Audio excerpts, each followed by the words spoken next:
What's up, YouTube? We are back. We are back. We are the Spooky Screen. We're five best friends who get together every week to talk about film, movies, and media. And we're here to share some of our thoughts on what's going on. Nick. Nick, are you playing with your dinghy? It kept falling over. It's up straight now. We're good now. Everything's Wow. What a good intro. We're a professional podcast. We're professional. Yeah, we're a legitimate outfit here. We're looking to be acquired by private equity if anyone's interested.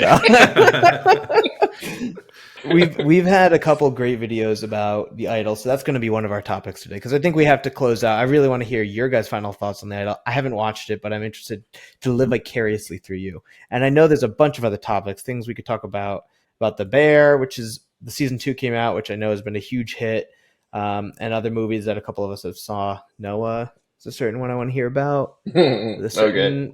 Look. 2 movies that we want to talk about have the same actor in them, so let's talk about that. That's right.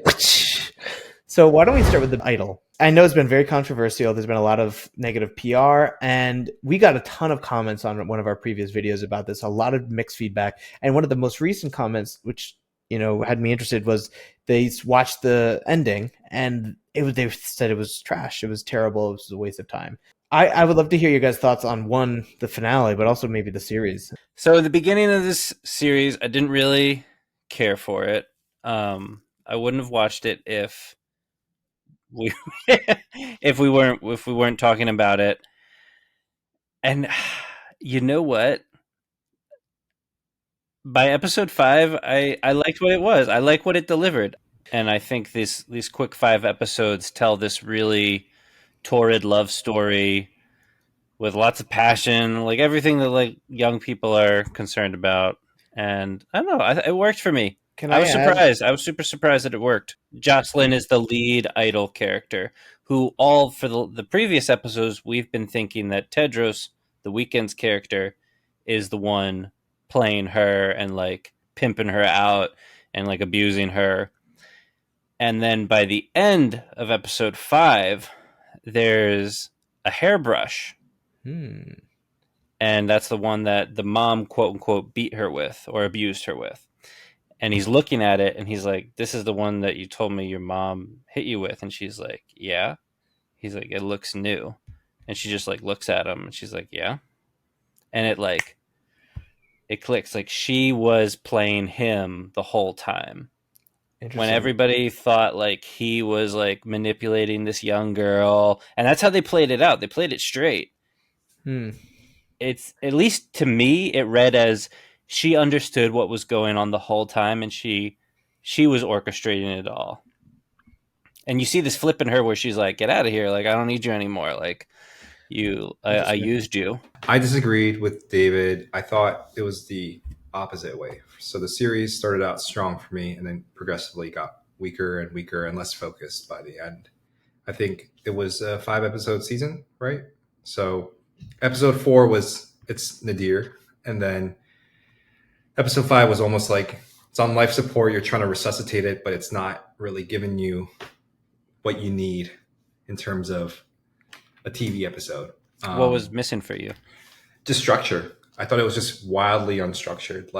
Episode 5, the season finale, you spend a good 20-30 minutes in Jocelyn's living room, just kind of jamming out. And I'm like, all right, let's move the story along, But, and I understand there's some dynamics at play with her showing her new music to her management and the new talent kind of vibing out with them as well. And Tedros is spiraling. But I just felt it spent way too much time in that specific scene without pushing the story forward. And then you end up with, I guess, what would you call it? A reunification between Jocelyn and Tedros at SoFi Stadium at her concert. And it just doesn't feel earned. It felt more so like a surprise move, something to get some headlines because of a big twist rather than something that felt earned, in my opinion. So, yeah, I just harsh criticism. Didn't really enjoy it by the end. Kind of lost me. I passed the baton to Noah. Yes, me. Okay. Take me down. So I've been, I guess, what you would call a fierce defender of The Idol for its past 4 episodes, years. Um, A protector, Rawr. a watchful guardian, yes, not the Protecting hero that it. the city deserves, but the Protecting one that it. it needs. Nurturing it. You No. leave it Dark alone. Knight. Leave it alone. Leave Brittany alone. So I did not like the season finale. I thought it felt very discombobulated. It felt like scenes were missing, and I was very confused watching it. And most of all, there was just all the stakes that they built up that I was digging. It just deflated like a balloon. Tedros is like has all these players. He has all these people on his side. Jocelyn's team is coming to like they're deciding on if the tour should go ahead. Like there's all this stakes, and then all of a sudden it's just like they're all just dancing and they're all just loving the music. And then Jocelyn just says, "I don't like you anymore, Tedros." He gets blacklisted by her team, but then later, like 5 minutes later, she invites him back into her circle, and he basically becomes part of it again. It was missing a point. Like I wanted more consequences. Like her best friend leaves, and that's it. Her ex-boyfriend is accused of rape, and she cries a single tear, and that's it. Like there's no through line. It's all just things happening, and then everyone's okay at the end. Like I hate that, but I would describe the show in a single word: flaky. Flaky. And with that, what kind of flake are we going to put on our steak? Let's talk about the bear. I get very stuck on writing holes, things that I find. And I don't actually have the explicit example because I started a week ago, but like I've watched a couple of the episodes and been like, that wouldn't happen, and like, and that's not fair to me or to the show. I mean, because that's very nuanced to me, and I get very stuck on little details that throw me off. But like the show is doing it in the last couple episodes, and I think it's very fun. I think it's good. I'm enjoying it, but I'm not sure if the whole season will be for me. But my wife really enjoys it. The food part is really fun. The characters are really interesting. So I'm invested enough to see the rest of the season for sure. And I'll barrel through it and I'll enjoy it. Like I'm not gonna like get deterred by an episode here or there. I'll watch the whole thing because I think so far it's been really fun and creative. But I don't think it's like, you know, a masterpiece that I'm gonna be like, this is the show. It's not like a goofy sitcom, but it's also like it's not too intense. Like it's kind of It is a bit like a sitcom, though. It is. It's a got sitcom that without familiar being comforts. like foolish. You know what I mean? Yeah. Without being like Like stupid. Cheers. Being Yeah, I don't know. I've enjoyed that. a So little corny.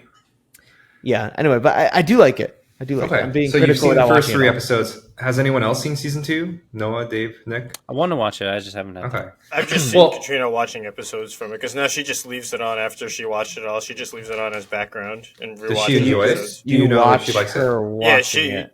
she really liked it. She wanted to start watching it because she heard season 2 was really good. So the first episode she watched, she was like, "Wow, did I just jump into the middle of this?" And the very first episode she watched was the season finale of season 1. Oh, gosh. So Why? Oh, because she didn't realize what episode she put on. Yeah. But she's Well, been that's, loving it. She's really been She's enjoying like- it. That's a rookie mistake. She's like, why Katrina. does the season premiere have a recap? She really enjoys an episode about a flashback where everybody's sitting at a table and John Bernthal's yelling, and I don't Yeah, want to don't say anything spoil else. Don't you But- dare! Yeah, that's one of her favorite episodes, apparently. Yeah, so that's actually it's one of the highlights of the season. I don't think it's the best episode in my opinion. I have another favorite. For someone who's seen season 1 and season 2, I finished season 2 a couple days ago. I've been trying to like savor it, kind of like a nice, Kind of glass like a good wine, meal. like a good meal. Yeah. you know, and Too much salt. it's- Bleh. No, it's perfect. Perfect amount of salt, perfect amount of seasoning. That's This a was really a perfect season of television, in my opinion. Oh. I really enjoyed watching this show, and I've seen a lot of great television shows this year, but this is maybe like 1 or 2 up there, really high. And I just think that it was heartwarming. It was really well written. It expanded the world that these characters inhabited, and I thought it was both realistically devastating, but also kind of hopelessly romantic at times. And I love kind of hitting that balance. I kept telling Did people you just jokingly, spoil it for me? What do you mean? Anyway, I don't know. It was. I kept joking to people that this was like my Ted Lasso.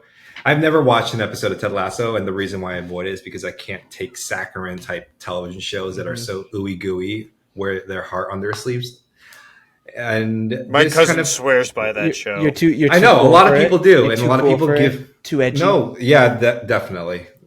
You know, just Steven puts the sour in Sour Patch Kids. Steven is a Zack Snyder fan. yeah. Well, in the first episode of The Bear season 1, what does Richie say to the group of kids who are lined up out of the restaurants? Like, you Snyder cut assholes or something. Get back in line or something. Incel Snyder cut assholes or something to that effect. Anyways, I'm not a Snyder cut fan. Just gotta throw that out there. Yeah, this was a great season of television. I really enjoyed it, and I thought it was just perfectly made. A couple good highlights in there, and it ultimately is a show. If the first season is about a show where people are forced to work amongst each other in confined spaces and learn to love each other. Cat's like dying. It's like Your cat dying in the disagrees. background. Disagrees with you, He's Steven. like, "Stop, Dad!" He's like, bad. No. I hate it. It's awful. Let me. He's a plant from the. I'm gonna let him in. Shut we your can get trap, his opinion. Felix. I'll be right there. He's a plant from the industry. Tedros, in cat form. It's HBO Max sent the cat to sabotage the show. It's all part of their negative PR. News update: he was actually stuck in the closet the entire time. Wow. And I had no idea. I thought he was just crying from outside the room. I feel terrible. Reported to PETA. I'm a horrible father. I'm calling Gavin right now. He was He's gonna send literally in the army. closet right there. I opened the door and he ran out. Anyways, So the bear was good. yeah, The bear was good. The cat was okay. You should watch it. It's a great season of television. I really enjoyed it. All right. So the idol we got a poo poo, and the bear we got a thumbs up. Yeah. Noah, this is what I've been waiting for the whole night. Oh god. I don't want to do this. Music. You saw Indiana Jones, I don't want to Yeah. do this. the most controversial Jones movie that's ever come out. No, Whoa, please. I wouldn't say that. Crystal Skull is pretty controversial with its No, it's not. with No, its it's not. Worse than Crystal with its Skull? atom bomb surviving fridge. I think that's way more controversial than just It's old not. man It's Harrison not Ford because playing this Indy. is a big investment that has flopped. No Indiana So Jones has ever big. flopped before. Such a big flop too. No 300 Indiana million. Jones has flopped. This is the first Indiana Jones, and I feel because Harrison Ford, I love Harrison Ford, and I just saw, like I told you, Blade Runner 2049, which he's still doing pretty good. And if you watch any of his recent show, what's the psychiatrist show that he's in on Shrinking. Shrinking? I enjoy that, but you could tell he's aging. So how it's hard to watch him in these last, I think, tail end of his career. How was he in it? That's what I want to hear. All right. So Harrison Ford was actually good in the movie. He, to me, seems like he actually enjoys playing it. You know how sometimes you get the cantankerous Harrison Ford where he's just doing it for the paycheck? Mhm. He's like, why am I doing this? First of all, I'll say that everyone I was with liked the movie. Every single person except me. And it's not Harrison's Ford fault. He was you good. might not speak for the masses. I might not speak for the masses. This is a personal thing, right? I love Indiana Jones the same way that I love John Wick. It's those stunts, baby, right? Like Mhm. the real tangible stunts, the real tangible vehicles. You can see there was stunt doubles jumping from vehicle to vehicle in The Last Crusade. There's a real tank barreling down the desert, right? There's a real train that a little boy is jumping from cart to cart, falling into like a carriage full of animals, animatronic animals. It's a real monkey brain eating. It's a real monkey brain being eaten. Probably. Real heart came. Okay, Real hard. Real Nazis die. don't cry. Don't you dare cry. I'm trying to wasn't think. crying. I can't remember the title now. Dial of Destiny. Dial of Destiny. Dial of Destiny was that movie, was The Last Crusade, but almost 90% of it is CGI. So you have him jumping on the train, the train full of Nazis, but that train's CGI, fully CGI, and you can tell it looks CGI. He's fighting a bunch of people like he would in Last Crusade, but they're all CGI. So to me, it just felt so like it made me feel like cinema was dead. You know, it just felt like, oh, I'll never get to see Indiana Jones movie where there's actual people jumping from cart to cart. Now it's all like just made in a computer by some guy in his chair, probably in like some foreign country where they get paid below the minimum wage, working 70 hours a week. You know, it just felt so passionless. It felt like it was trying to do exactly what those old Indiana Jones were, but the way that it created that art was just, one of those AI generated robots, Is cinema dead? That's a great line. But Can I offer you- everyone can I that I offer was you- with didn't get that. They connected with that, oh, this is like the old Indiana Jones, where it's like he's fighting Nazis, he's going back in time and stopping them. Like they were all aboard it. But to me, it was like it's the equivalent of an AI generated art. And I think we've talked about this. If you've listened to any of our episodes or a lot of them, you'll know that Noah's a big fan of real props, of when appropriate, like practical right? effects. Practical effects. But to offer a converse, Blade Runner 2049, or is that the title? I forget. Yes. I just watched it and we were chatting before. It's also Harrison Ford, and it's like the embodiment of CGI. It is CGI for the most part. Yeah. I know there's stuff that's special that's not, but like it is. And that is the stuff about cinema that excites me most, of like creating worlds that I just would never imagine. But I hear what you're saying. You're saying like something that's roots are in the authenticity of those moments. Mm-hmm. You can't change them now to CGI, because that takes the way. If you're going to create a world that doesn't exist with CGI, fine. But you can't take a world that does exist and then make it CGI and expect it to land the same. Is that a fair point? I don't know if I'd say cinema's dead, but I would say, Like I love John Wick 4. And if there was a man, did you see John Wick 4? I did not, but I saw half of it without audio watching someone else's screen. When I was watching John Wick 4 for the first time, my mind was blown in a way that it hasn't been blown in so long, because it looked like people were getting actually hit by cars. And I was like, that doesn't look like CGI. And I watched it 3 times in the theaters. And every time that scene came out where they're getting hit by cars, I'm like, is that a fake person? Like, and then I look it up afterwards. They were getting actually hit by cars, like with mattresses on them. Like you can look it up. They died. There was actual mattresses taped to the cars that the stunt doubles would get hit and get thrown up in the air. I'm like, that's why it looks so real.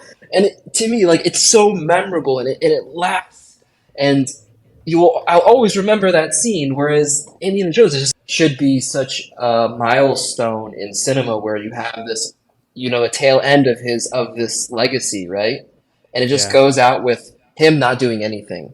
It's just all made by some other guy in a computer, and I don't know, just rubs me the wrong way. Do you think that also plays a part in the sense that maybe it's time for somebody, like as great an actor as Harrison Ford is, and it's through no fault of his own. Shut your mouth. Is it time for him to hang it up because he can't keep up and he needs CGI to support Where's the him? mute button? I would have had Harrison Ford in it, but I would have had his sidekick play a bigger role, taking it on more. And No you one have can to make no one can make that call for him except I Harrison think Ford. Well, no, I know, but like, Noah's is it? opinion is very valid, and I appreciate it a lot. It's definitely not the masses' opinion, but I think it should be heard. And I think for most people, they're not going to analyze it so much, and they'll have fun with it. But I think the reality is they're not making a classic. It's Noah's same issue with Jurassic Park, where it's like, it's such a classic movie, but then when you recreate it with a lower quality, it feels insulting. It can be insulting, and people will enjoy it, but it's insulting to the original greatness. This is why for every CGI Indiana Jones film, you have an actual nuclear bomb that goes off in Nolan's Oppenheimer. He said that he didn't use any CGI. He didn't use any CGI, and when he replicated the explosion of a nuclear bomb, we were like, Do you mean that you just detonated a nuclear bomb? Like, is that a fancy way of saying that you detonated a nuke out in New Mexico? No. I got my- Are you saying Oppenheimer is what Indiana Jones should have been? I feel like that's where we've gone. I think it should have used CGI in the way that it suits the filmmaking, right? Like for Blade Runner 2049, it was set in a sci-fi city that hasn't existed yet. It makes Yes. sense to include So a much lot of AI. CGI to feel immersive. For Indiana Jones that's set in 1950 or 60, you don't need a lot of CGI other than Harrison Ford's character. Thank you for joining us for our show today. And catch us next time. I want to thank you for listening. Like this video, share it with a friend, throw a comment if you agree or disagree, and subscribe to the channel if you haven't yet. And with that, Spooky Screens out. Catch you next time, YouTube.